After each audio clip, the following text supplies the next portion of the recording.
Good morning, my name is Sam Baseline. Welcome to my YouTube channel. This morning on a nice brisk cold Friday the 13th, 2024, I'm here changing the oil in my heavy duty HD 2500 Chevy with a 6.0 engine. It has a lot of miles on this vehicle here. Today I had a day to get out here and change this oil and change the filter, just do the maintenance on it. I got a rear main seal here leaking right between the transmission and the engine block here. You can see it leaking. The other thing that this truck has is starting to gain a radiator side tank leak. So I know coming this spring here we'll have to change and put a new radiator in it. These trucks are known to have these common problems. I just have to deal with some of the problems. Here in south central Pennsylvania, one problem is with all the rust.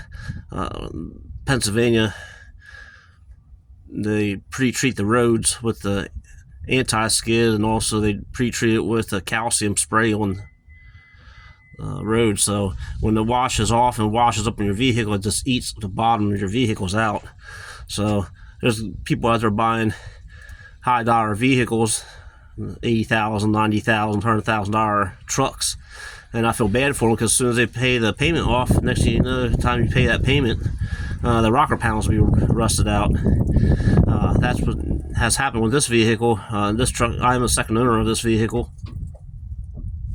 Originally, the vehicle was over in Lebanon, Pennsylvania, and at that time, that company had it, and they took care of it. And then as soon as I got it back in 2010, I tried to take care of it, but next thing you know, the rocker panel started rusting, and this has a Redding toolbox on, so the Redding toolbox is rusting pretty good.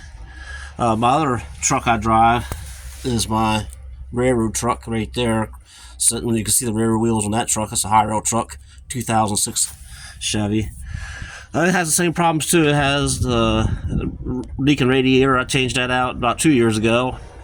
That problem has been resolved. Put a new timing chain in that truck. And then went ahead and the rocker panels on that are really bad, and that's because of all the salt.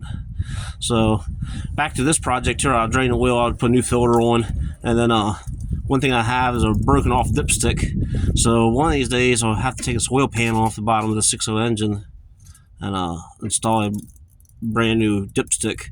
I'll show you how it's broke off. The tube itself's broke right with the engine block. So the oil pan will have to come off, the cross member will have to come off, get up inside there to get that piece out.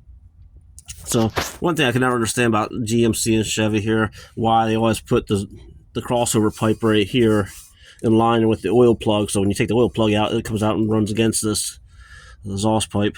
Never understood that. Just like the transmission, at least this transmission here has the oil pan with the oil drop on the engine, on the bottom of the oil pan of the transmission. I just wish I had a filter on the side, a spindle filter, but they don't come that way. Alright, I'm not much of a mechanic, I'm just a parts changer. That's how I always grew up, working on railroad equipment and working on my vehicles, and never called myself a mechanic, never called myself a technician. We're just parts changers. If the part's bad, change it out. Some people sort of frown upon that, but that's just how I was sort of taught how to do things, and then still working that way still to this day, just a continuous parts changer.